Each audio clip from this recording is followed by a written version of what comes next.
জাগ্রত হলো যে আমার বিবেক ছাড়ছে না, আমি ভালো তৃণমূল, আমি বিক্ষুব্ধ তৃণমূল, আমি তো এখনো আপনাদেরকে দায়িত্ব নিয়ে বলছি, যারা ভালো তৃণমূলে কনভার্ট হয়েছেন খুব ভালো কথা, মানে এগুলো খুব ভালো জিনিস, মানে খুব এথিক্যাল প্যারামিটার তাদের বক্তব্য অনুযায়ী, আমার বক্তব্যের সাথে এথিক্সের কোনো মিল নেই।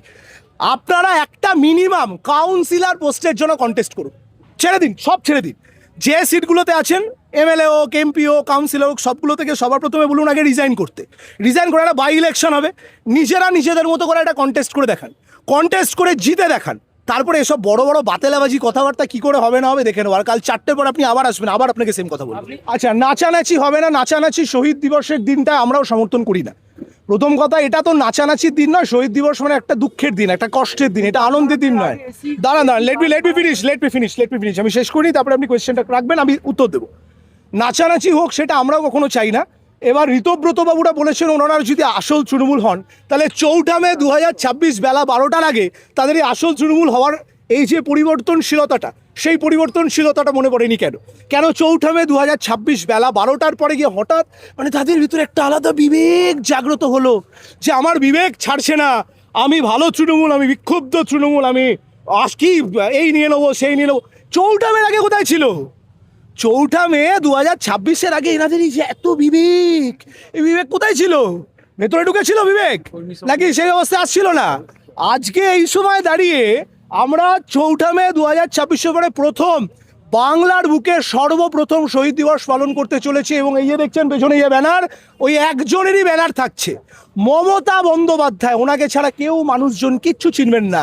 কালকে আবার আসবেন, সেম বাইট দেবো আপনাদের বেলা 4টের পর। ঋতব্রতপন্থী ওই শিবিরে, মানে যারা এখন কায়দা করে পালিয়ে গেছেন সোজা ভাষায়, এসকেপ ফ্রম দ্য রিয়েলিটি, তাদের শিবিরে কটা লোক হয়, আমার শিবিরে, আমাদের শিবিরে, আমার শিবির বলাটা আমি ভুল বললাম, আমাদের শিবিরে কটা লোক হয় আপনি সেদিন মিলিয়ে নেবেন। কি বলছিলেন আপনি? কর্মী সভা নিয়ে বলছিলেন যে এসি বাস ভর্তি করে সেলিব্রিটিদেরকে আনতে। হ্যাঁ, এবারে দেখুন, সেলিব্রিটিরা আসবেন কি আসবেন না সেটা তাদের ব্যক্তিগত সিদ্ধান্ত।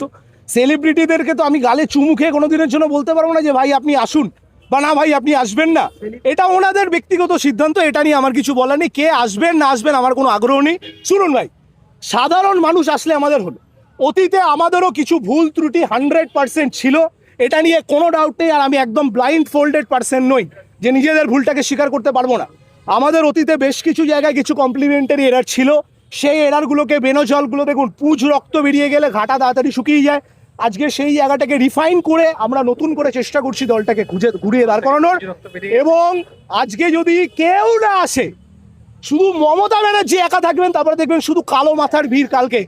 কালকে সকাল 9টা থেকে এখান থেকে দেখবেন শুধু কালো মাথার ভিড়, কাউকে খুঁজে পাওয়া যাবে না। তারপর আমরা তো হারিয়ে যাবো। তারপরে মানুষের যে আবেগ আছে দলটার প্রতি এখনো, কারণ দেখুন 41% মানুষের ভোট আমরা পেয়েছি, 41% মানুষ এখন অব্দি আমাদের উপরে বিশ্বাস রেখেছেন। সেই 41% মানুষ যদি চলে আসেন, তাহলে যতই হোক যাই হোক এইখানে, হ্যাঁ অবশ্যই আইন মেনে, আইনের বিরুদ্ধে গিয়ে কিছু হবে না। ল অ্যান্ড অর্ডার আমরা ডিস্টার্ব করতে দেব না, ল অ্যান্ড অর্ডার মেনটেন থাকবে। প্রত্যেক কর্মী, প্রত্যেক সমর্থকের, তখন দেখবেন কতটা লোক চাঙ্গার, কতটা লোক ঝিমিয়ে গেছে। কালকে হিসেব হবে, যা হিসেব হবে কালকে হিসেব হবে।